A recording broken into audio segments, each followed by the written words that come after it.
I'll be coming for your love again. Take on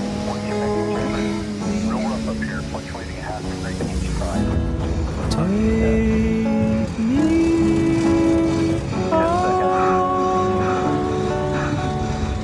I'll be gone in a day or two.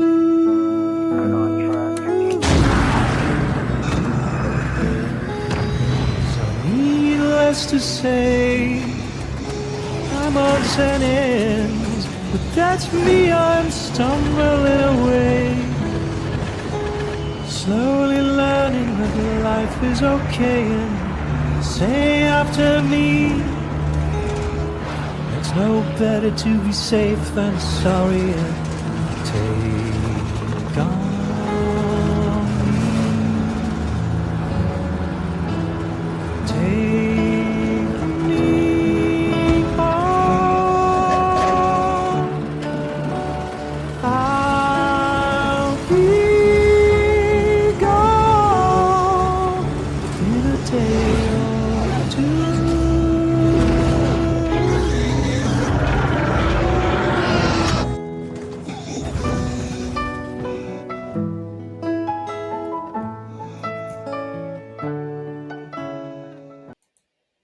All right. There we go. That was too long. You're muted.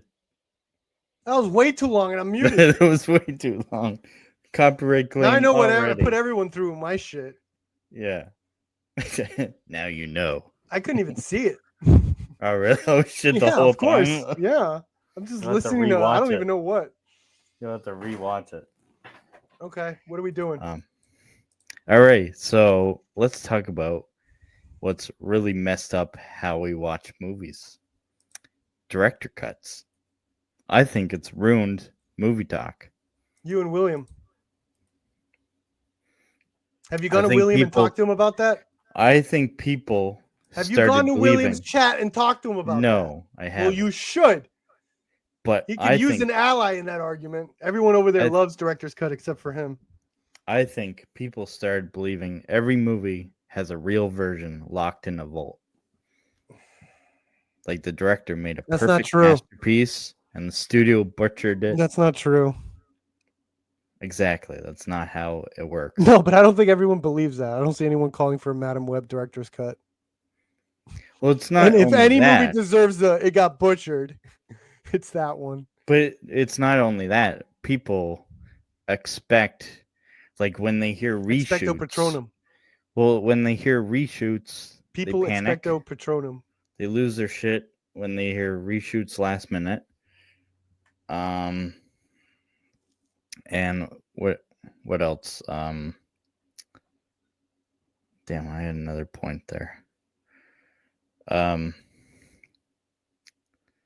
They think if the movie isn't good the first time around, that the director cut will make it better.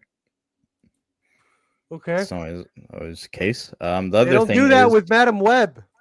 well, sometimes also, and you know this as a director, studio No, I don't. notes isn't always a bad thing. Yes.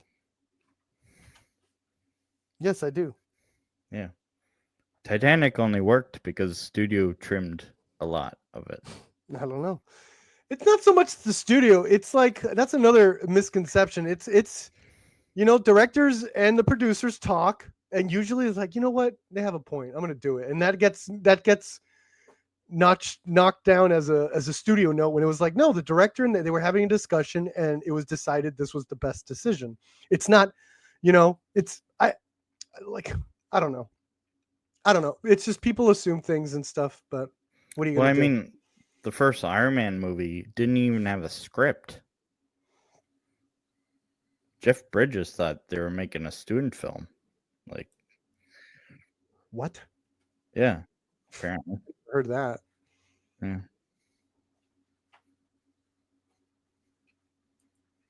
Because they didn't even have a script for that. Back to the Future was recast halfway through shooting. Yeah, I knew about that.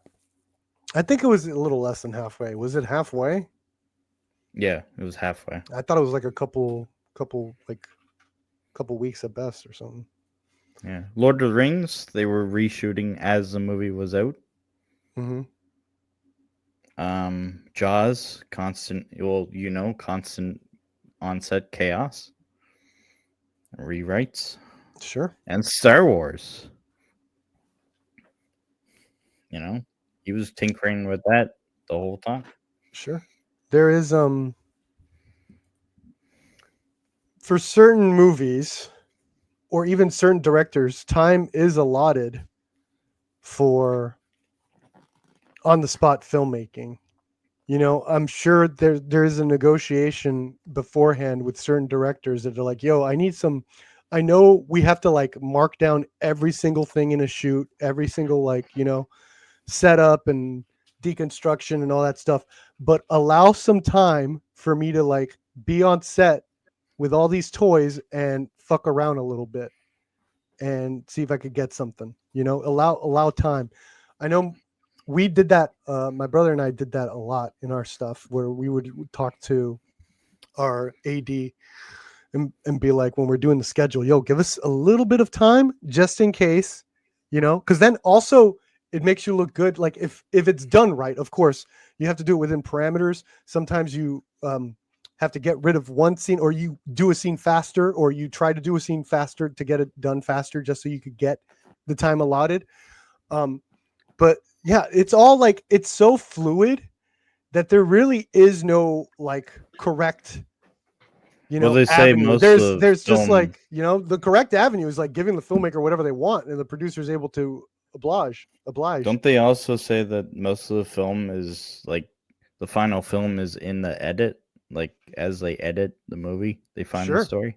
Sometimes some people find the movie in the edit. Sure. I think there's different there's like there's something like George A. Romero, who did all the Night of the Living Dead movies.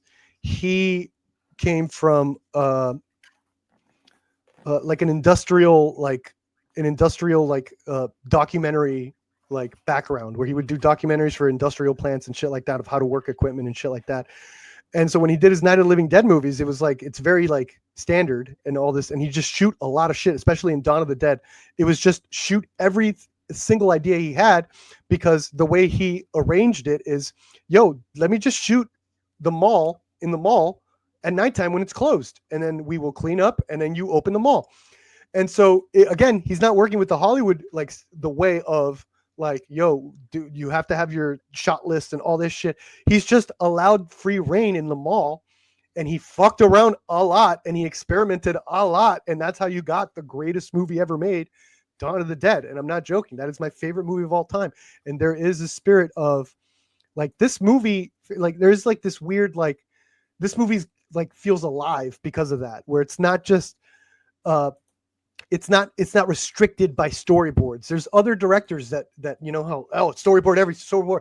John Woo couldn't storyboard because his storyboards would get stolen and people would use his action ideas in other movies. So it came to a point where he stopped storyboarding and he would just do everything on set. And that's when his real creative genius, and he's like, you know what? I'm way better if I do it like this. He was shackled by storyboards. Okay.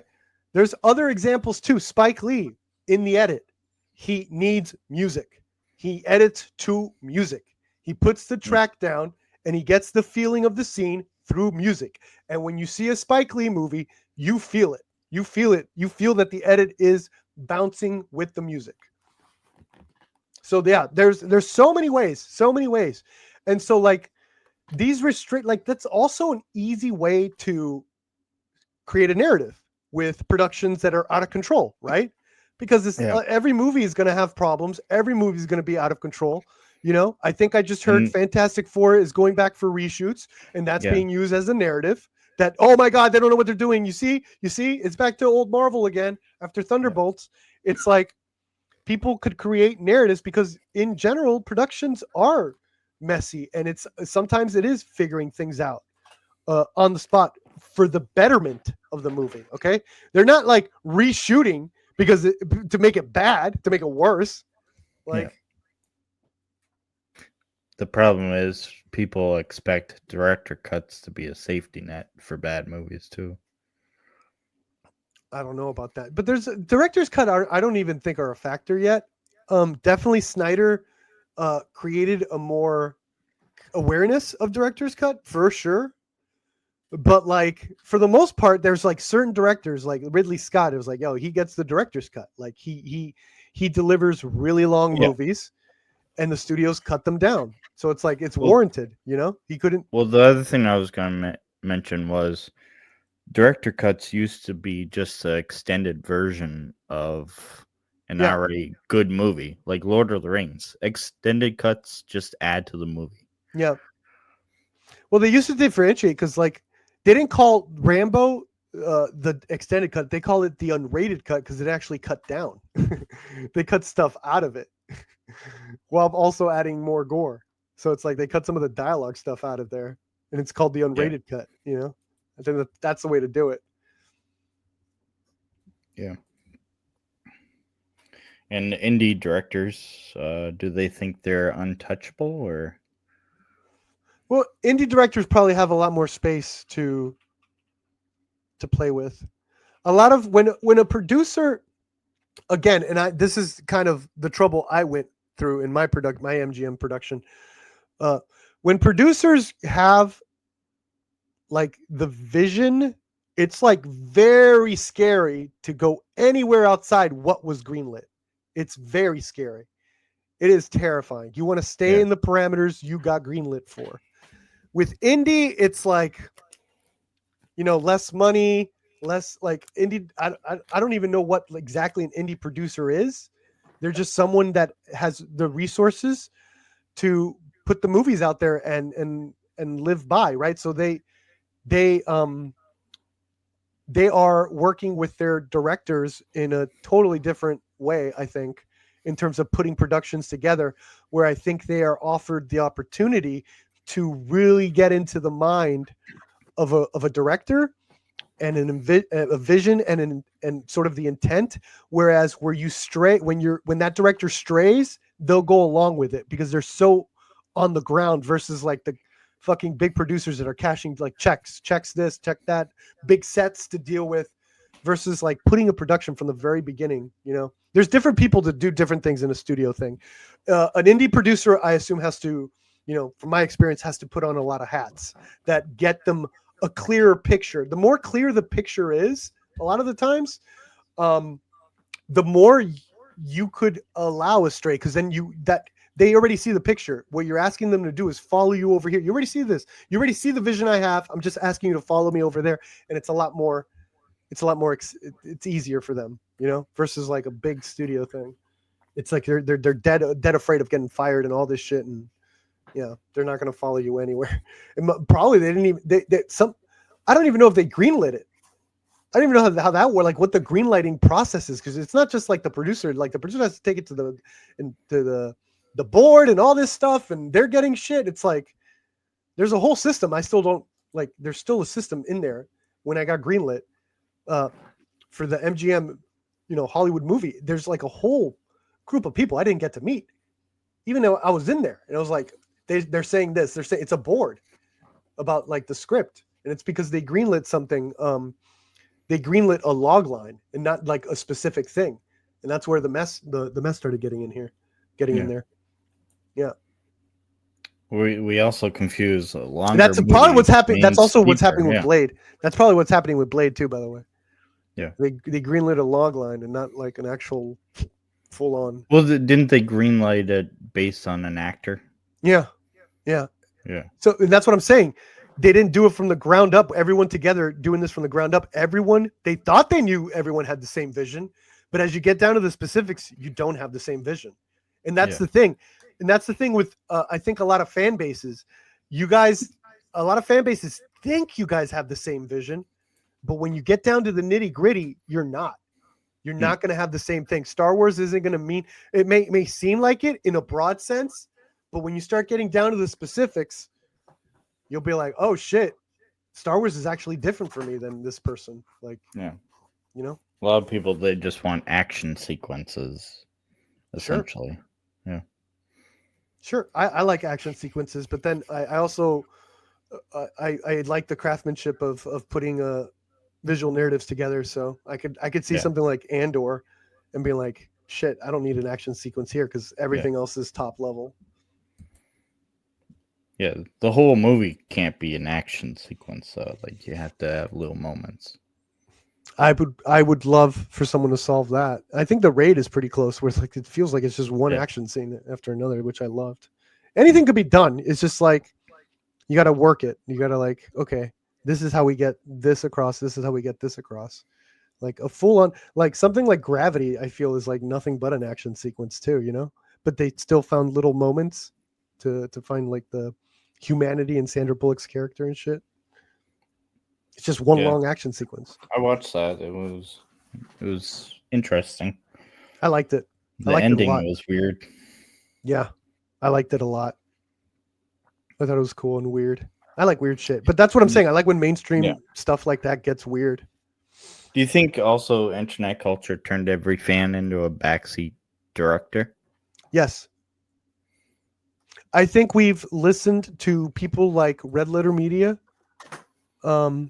pave the way for a bit of an understanding of why something will work or not work, but it's very in a fundamental rudiment, like almost like filmmaking 101, and it's like it stops there. Like it doesn't evolve anymore, and people are just like looking at everything from a filmmaking 101 kind of perspective without diving deeper into the nuance, the specifics, and all this stuff. I think it's stuff like, and I love Red Letter Media, and I'm not going to blame them. They needed to exist, but it's like very clear people like they started a trend where it's not even a trend, but they made people realize it is actually way more fun, and you could be more entertaining when you're negative towards something Yeah. or you're critiquing something.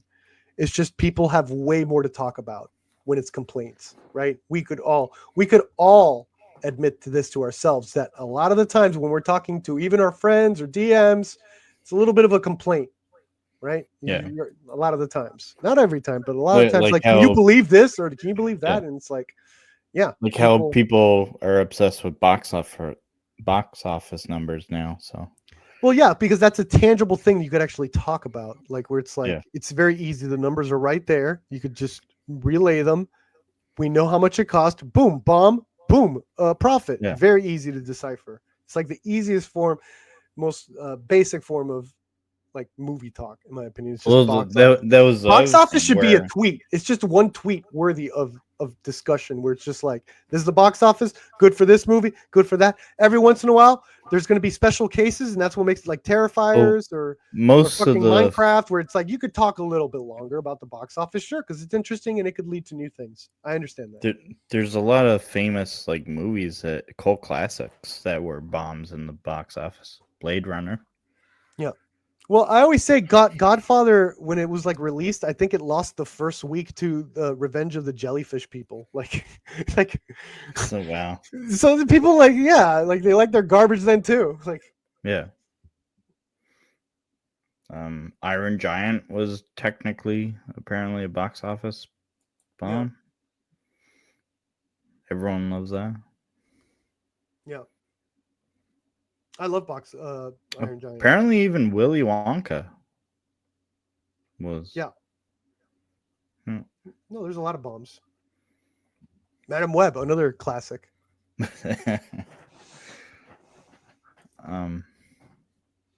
And fans want control. They want to shape the story. Yeah. Well, as more and more fans and people like, you know, the fan base, they find their identity with these franchises and IP.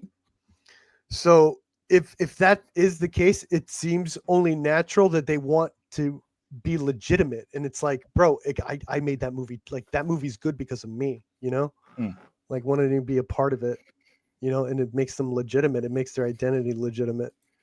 Or it seem legitimate to them or perceive their legitimacy some way. I don't know. It's interesting. See, I went like the other way where it's like, I was such a fan. I wanted to make them. I make movies.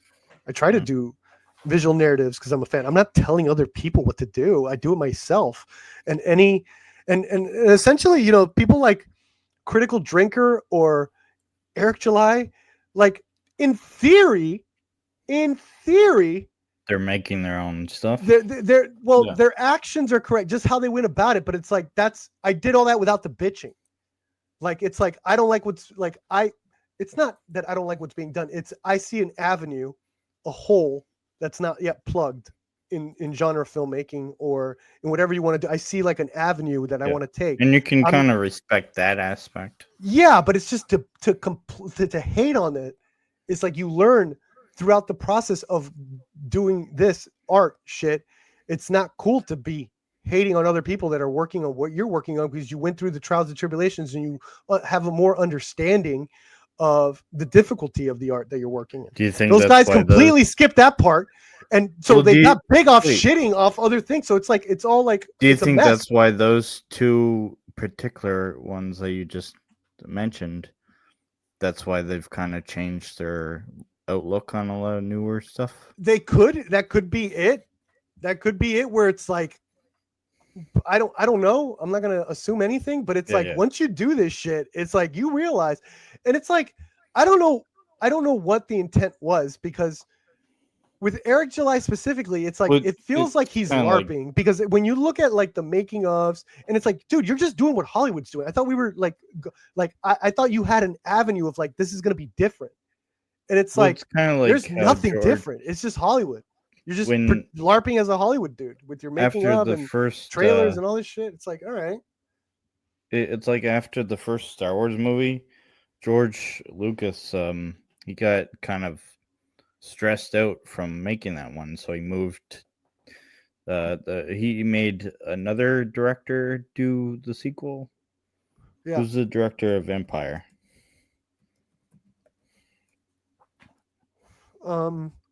It was Ivan, the guy that did RoboCop 2. I don't remember his name. I'm bad with names. Irvin Kershner or something. Yeah.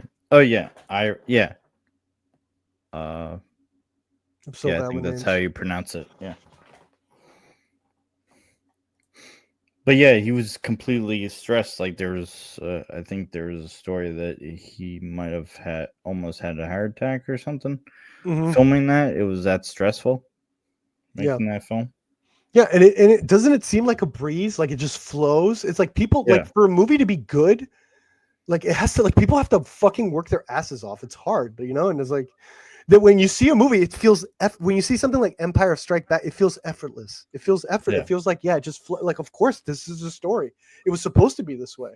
It's like Yeah. people don't see the the terrible ideas they went through to get there, you know? Well, everyone's looking at like post-credit scenes, and then they're not looking at all the people in the credits, like Yeah. how much work was put into. You know, what I think they do. There's always seems to be like a kind of like a little bit of a gasp, but whenever they get to the CGI, there's always like Yeah. one guy in the audience that's like, God damn, you know, There's a because lot there's of so people. many. Yeah, there's so Yeah. many with the CGI ones. Those always get like a little bit of a reaction. It's like people can't believe how many CGI people are on this thing. It's like the most too. They do the thing too. I think it was in Thunderbolts where they don't list them like down, like they go all the way across the screen. It's just like a huge list. Well, it's not even like the people. Like there's construction workers that work on the sets. Like there's people that make the coffee and all that. Like, there's a lot. Yeah. That's catering. Yeah. Well, they do it different in Hollywood. They do it different. They have like in the sets I worked, they have like catering, and then they have like actual like chefs for the actual meal. So you can get a snack Yeah. anytime. All this shit. And then those are the people that you get your coffees and all that stuff. And then you have the fucking chefs that when like, the meal, the lunchtime or dinner. That shit's crazy. That's what makes Hollywood like great. Like sometimes like I feel like there's a lot of people that probably would do a movie for free because like the food is incredible. And it's like I did PA work for like this Common Writer. It was one of the Common Writer shows. and the food was exquisite. And it's like a Power Ranger show, and it was like the best thing ever. And it was like worth it. I was like a PA. I worked for free. And I was like, dude, thank God I got to eat like amazing meals, like 3 times a day, sometimes 4 times a day. If they were running late, it's like amazing meals, and you like, oh my God. And people And then that eat do all the snacks you want. It's transportation, like, bro, it's fucking great. What? the people that do the transportation and the costumes and all that, Yeah, the electricians, yeah. Transportations. janitors. They gotta- People forget about that. We got when we did Ash, we got we get an assistant that handles all the email, and then we get a PA driver if we wanted, but we didn't use it. We just drove. We were like, well, we don't need a PA driver. We'll jump on when if we're still on. I'd still pack my lunch to the film set if I was. Oh, dude, when you see what they have, sometimes, holy shit.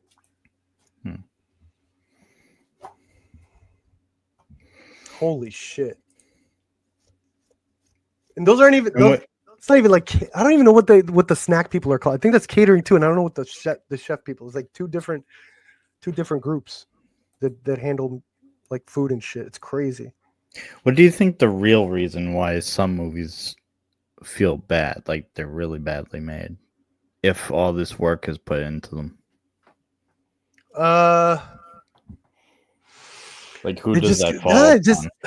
I mean, there's different factors, but probably I think everything. I don't know. Probably between the directors and the producers, I would say. Yeah. Because if you have like an unruly actor, it's like I know productions that have worked around unruly actors and stuff, you know. But if you have a mess of a director, like holy shit. Craft catering, yeah, it's Crafties. That's what it is. It's catering and then craft. That's what it's called. Yeah, I thought they were the same till I was a PA and common writer, and I was like, oh, Hi, shit. Sean. Hey, Sean. Craft and catering. Thank you.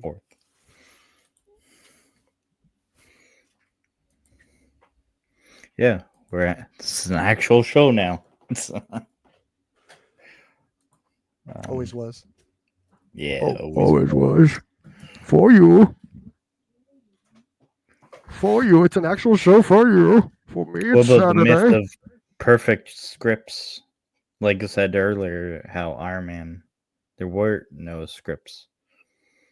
Yeah, I'm sure there's some director said, yeah, the script just sang to me. It felt very natural and easy, and it was a very easy production.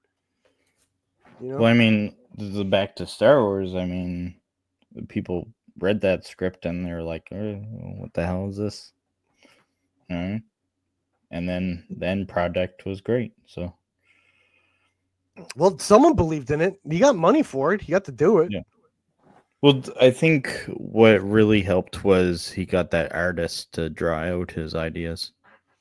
It also, he was nominated for Academy Award, wasn't he, for American Graffiti already? He was Graffiti, yeah. He was well, already. They asked him. They gave him they asked him to make a comedy because they didn't believe that he. Well, from THX, he wanted to go. Well, he wanted to go directly from THX to Star Wars, and they didn't really trust that he had the skills to do it, so they asked him to do a comedy. Why the fuck would you go from THX to a comedy? We don't think you have the ability to do Star Wars. Do a comedy. I don't believe that. I don't believe that. They had THX right there. Why would they ask them to do something completely different? Because they wanted an actual plot. What's the plot of American Graffiti? They're just kids hanging out and racing and shit. It's like a slice of life shit. Whatever. I don't understand anything. I don't understand Hollywood sometimes, I guess. Well, that was back then. See, even yeah. That was back then. Back then, they were giving all the young kids all the shit because they were like fucking tours and shit because they were all learning from Akira Kurosawa and Sergio Leone.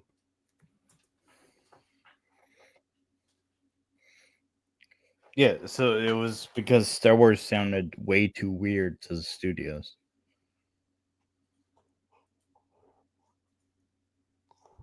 Well, it is weird. It's super weird. Yeah. Well, when you think on about it. paper, it definitely was. It's definitely weird, and don't forget this is before all the editing shit. So who knows how fucking that thing read? And apparently, studios weren't convinced that he could handle mainstream appeal, let alone something with action, humor, and broad audience charm. Because of THX.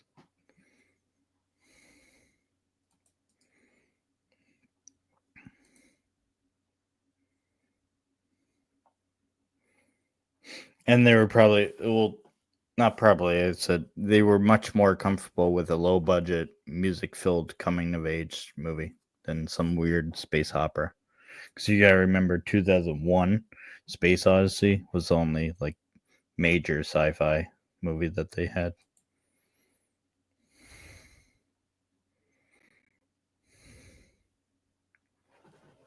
Yeah, we walking. Someone in the chat or no? No, I'm chilling. What do you think of deleted scenes? Like when you really, really love the scene and then the studio asks you to delete. When I really like the scene, I haven't had to deal with that. No, not yet. No. There's like one shot where it's like, okay. In Ash, Or even where you yourself. they Yeah. took it out. I assume it was for pacing issues. Where when they aired, it might have been because the shot wasn't presented very well. But in our episode, we have Ash cut off the tongue of the dead mommy, deadite mommy, and then the tongue was supposed to slip into his suit, and it was supposed to like come out like a handkerchief, almost sticking out like a handkerchief. He just has a tongue there. And we show like we have like a scene, I guess, when in the funeral where he's like, oh shit, he notices the tongue and tries to tuck it in, and they deleted that. But if you see the wide shots, and it might have been for the betterment actually, because if you see the wide shot, it's more of an Easter egg. It's like, yo, is that a tongue sticking out of his suit? You know, it's not like focused in. So while we didn't like, while we saw that shot was taken out. At the end, we were like, yeah, that was a better call. Probably it's better to like have that as like a, if you find it, if you see it, you know, you'll see it if you find it. I mean, you know, rather than like putting attention to it, subtlety and stuff like that is usually more helpful. So that's the one where it's like, we weren't told, it was just cut and it was for the betterment. I was like, yeah, they're probably correct in that, you know, sometimes you miss the forest for the trees too. That's what you have producers there for too. What do you think of the death of like bonus features on like Blu-rays and DVDs and all that? I think it's super sad, and I got a lot of my early development as a filmmaker through watching those bonus features, and that's been completely lost. I think that also helps negate anti-movie sentiment and how these things get made, where narratives get thrown around so easily because people don't understand how movies are made. And I think part of that could be the making ofs just stopped appearing for people to consume. It's like, this is easy. Like like some of these, what people are complaining about is like, do you know how a movie is made? Hold on. Why are people that don't even seem like to know how a movie is made talking about what happened? And I started thinking that a while back. It's like, did we lose something when we lost that?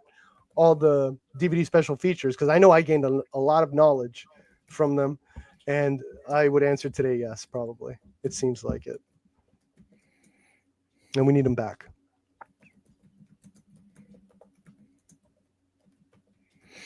What about do you think movies shouldn't be like 3 to 4 hours long, or no? That depends on the can movie. you? I thought Snyder Cut went by like a breeze. I saw it all in one sitting, and I wasn't expecting to, so I didn't have a problem with that 4-hour movie. So you don't think like a film director should at least be able to make a 2-hour film and have it good? What? I don't understand the question. I don't believe what? Well, a good example would be Lord of the Rings, where like you have the shorter version and it's just as good as the extended 4-hour versions of Lord of the Rings. Sure.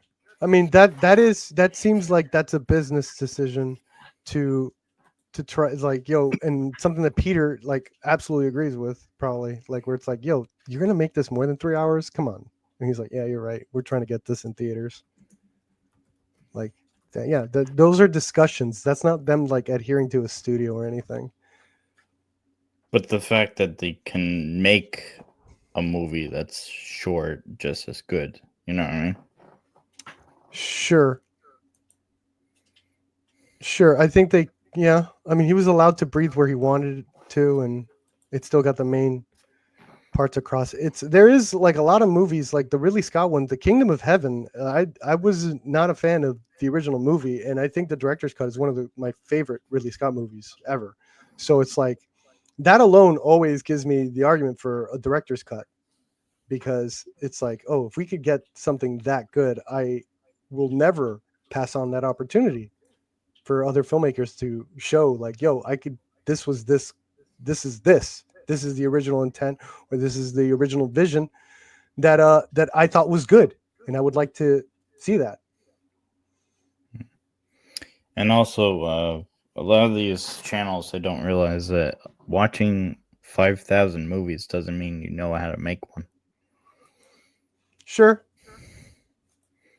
I think the making of is very, very helpful, because it's like there's a lot of things where it's like, well, I didn't think it would be done like that when I saw that shot, and it's like, oh shit, very helpful. Yeah. A lot of stuff when you're surprised when like a lot of cars are like CGI in a lot of shows. Like especially if they do period pieces. Mm-hmm. They can't build all those cars, so they gotta make CGI. But it looks so real, and you don't even think about it because it's a background shot. Well, there's just like one awesome making of shot of like, because there's like a whole episode of Haunting of Hill House. Are you set on the studio route? Why not go independent? Are you set on the studio route? Why not go independent? Well, I am independent. It's just studios give you much more resources. More money. Yeah. Yeah, It's and just you have way resources. more resources. And let's face it, a lot of people's visions is usually pretty big. You know, the one they want to do is always a big one. Like, you know, so you got to work your way up. Have you ever I thought don't know why. It's about like doing a Nolan isn't smaller like, film? you know, finally I could do my small like movie after Oppenheimer. You know, it's just going bigger. He's just like, they keep going bigger. It's like, I don't know. But have you thought about doing like a smaller film, like maybe a comedy or something? It's out of necessity. No, I'm not gonna have fun with that. I'm not gonna do a good job. If I can't have fun with that, I'm not gonna do a good job. That's another thing. It's like some people only know like the genre that they do. Yeah, like the language through a certain, not even genre, but a different. I don't know. Some people could only view things through not genre, but like a certain lens that may not be genre, but they could only make a movie through that lens. Like they only know how to make the movie through that lens. Where it's like, yeah, I'm probably one of those people with like horror and action. It's like, if I do a comedy, I'm going to be like, okay, what's the most suspenseful way we could do this scene? Like, I'm always going to be thinking of suspense or creepiness or something. Maybe you could mix the two. Comedies are bad for me. I don't want to do a comedy. Not good with that? No, unless I have the script. That's why I could do Ash, because it's like, I know they're the fucking actors are funny and the script is funny. It's like, I'll work on everything else. So, well, that goes into another question. How do you deal with improv from actors when they go off script? I like improv. I do like improv. I do improv in my shit. Your job easier or? No, harder? It's not. It's its own thing. It's it doesn't make it easier or harder.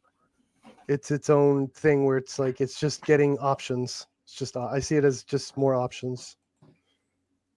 So I guess it could be easier, but then it could be harder on the schedule. But for the most part, like again, when I'm doing my my scheduling and shit with the AD, I allow for like, yo, this one, like for again Ash, it was Dana told us because she had a big crying scene that she wanted a lot. She wanted to really focus on that, so we gave her a lot of takes and we allotted that in time.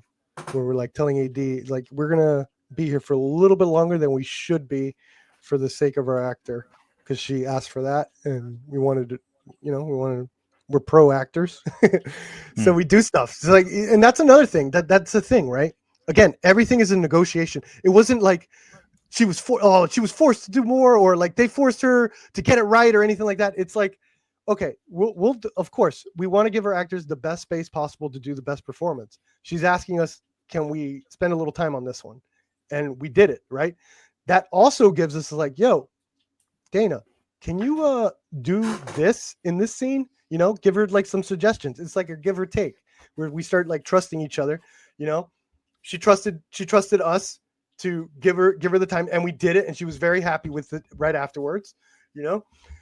And then we get to start exploring and start like branching off again. You get people in sort of like your side kind of thing.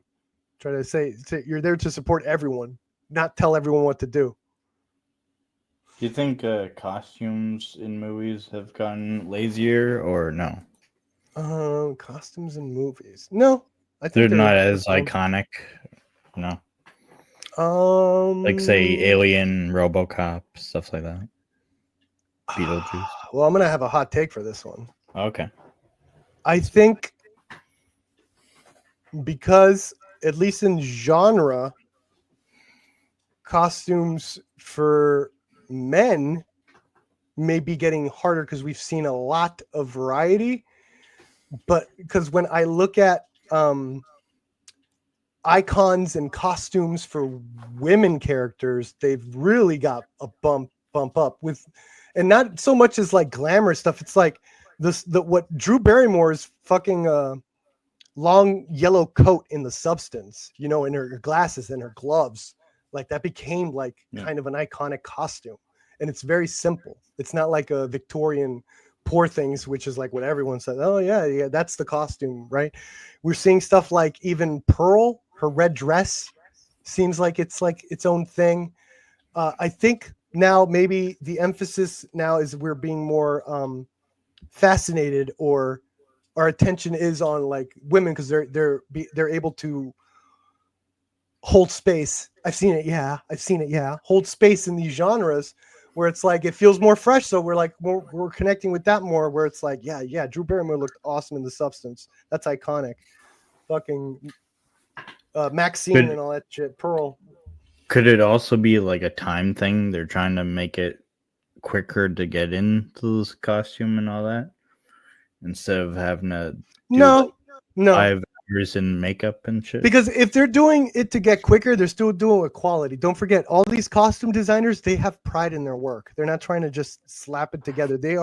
It's like, if I gave like it's fine to a costume designer, they're gonna be like, well, okay, what's wrong with it? What can we do to do it? Like they love their work. They want it to be the best possible. They're not, if there's like a time where they figured out a way to slip into something easier, it's not going to be at the cost of its look. It's not. That's the number one thing if they really love their shit. Right? I think so. Like think about it. It's like how you are with your, like, if whatever your interest, like claymation, you like the claymation stuff. Yeah. And it's like, well, can we do this thing to make the claymation faster? It's like, well, if it's going to be a quality issue, no, that's impossible. Exactly. It takes time. I tried the stop motion thing, and it's forever. Like just to do one little scene, and not even like a scene. It's one character, one movement, expression.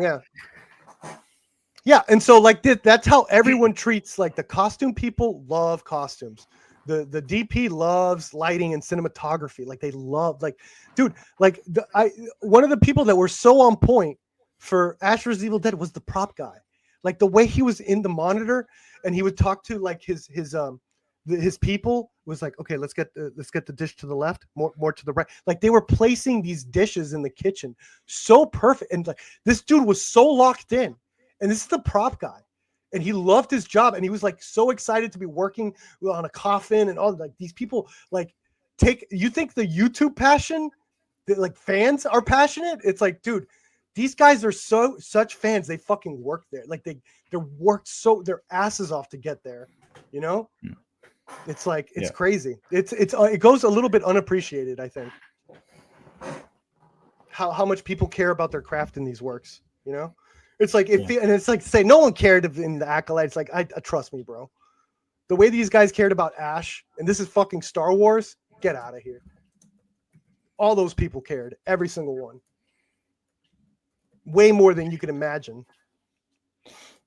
You know. Yeah, Marvel. something that- Yeah, Marvel's one where I'm like, they want to, but I understand there's like a weird consistency thing going on there.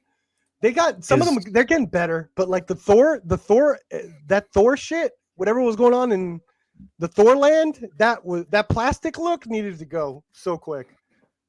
That Here's the was bad. question. Is opening give you that. credits, is that usually a director's choice, or like Sorry, what? when a movie has opening credits, you know? Is I that a don't know. director's choice, or is that I don't studio know. I don't know. choice? I don't know.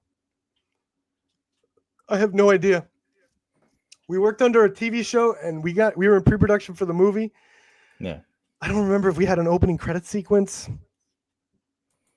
And they just went along with it. It could be in the script, you know, title, opening sequence, or credits. That sometimes I've read scripts that do that. So if they're buying it, I'm assuming they said, yeah, we got the opening credit. Give us an opening credit.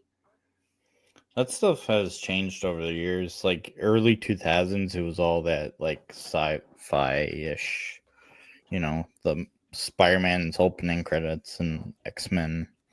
It was all this like Matrix feeling to it. You know? My buddy's girlfriend does costumes for movies, and I'm sure she loves that shit. And there's so many details that you're like, oh my God, I didn't even see that. What are you talking about, lady? What do you mean? And she's like all pissed off looking at the monitor, and you just have no idea what the fuck she's what she's looking at, but she's pissed off because some rose petal thing. Or like these people are fucking nuts if they love their shit. Like, you know? Would you ever do a thriller? Shoot on film hides a lot of prop and costume flaws you're shooting on film for. I don't think we were shooting on film for Ash. I would love to shoot Super 16. I love that look. The greenier, the better. Would you ever do like a thriller movie? Like, yeah, because I could look at every scene with intent of suspense, or, you know, because that wouldn't be action. like horror. That would be like, you know. Yeah, but I still my like God, looking. I still you like know. looking at everything from an extreme angle, extreme emotions and stuff for when I'm shooting. And I think suspense rides that line too. And suspense is it'll be definitely a craft I'd love to work on, because I think it's one of the best tools in immersing an audience. It's like when you get like the best suspense scene, dude, that theater is so fucking quiet, and it's just like beautiful. would you ever do a movie like Prisoners with Hugh Jackman? Hell yeah. Hell yeah. Hell yeah. Thought that was great. Yeah, Hitchcock. I'm a huge Hitchcock fan, so for sure I'd love to give him shout outs. Man on the Run movie. Like that stuff's kind of actiony too. Whiplash? Ooh, that's a hard one for me. I consider that more of a drama. Yeah. Well, would you do that too? Which one? Like that type of drama. Yeah, if I love the script, yeah. If I love the script, yeah. If I feel like it's genius and I'm like, dude, I'm so lucky. I could get an Academy Award for this shit. Hell yeah. Hell yeah. Because it's like I see an opportunity. I don't want anyone else to do it. I'd want to do it. But that's a script coming to me. I'm not writing it. So that's not likely to happen. Yeah. Have you thought about like doing plot twists? You know, like all the time. Or like, you know. All the time. All the time. But I the way I work. Oh, 7. I mean. Yeah. I've tried to, you know, because there is, and it's not just me. I think horror has a lot of problems with third acts, where it's like they got the juice out of there, and it's like we don't know how to end this shit. Like, you know, like Fight Club and Sixth Sense. Yeah. I run into that problem too sometimes, and it's because a lot of the times I write in sequential like order, like most people, I assume. you know, beginning, middle, end, and as that end's getting really fucking shaky. That third act's getting shaky. Yeah. And it's, Shutter Island is another one. Shutter Island. Yeah. What was your question? I forgot it. Movies with plot twists. Would Yeah, you, no, like, oh yeah, do I was gonna something say like that? I've tried doing the whole thing writing backwards where I'll write from I'll come up with a good twist first, and that way I know Yeah. where I'm going. But it's again, it just never that doesn't work for me either. It just turns into a mess, and I'm just like, I don't care. Because a lot of people that when they're watching that, they're like, "Oh shit, that just happened." You know what I mean? Old man with a gun. I'm in an anthology that I think will have Robert Redford's final performance. That movie that got into Sundance that was like it went to fucking hiatus might come back up, and they got Robert Redford in it, and it's crazy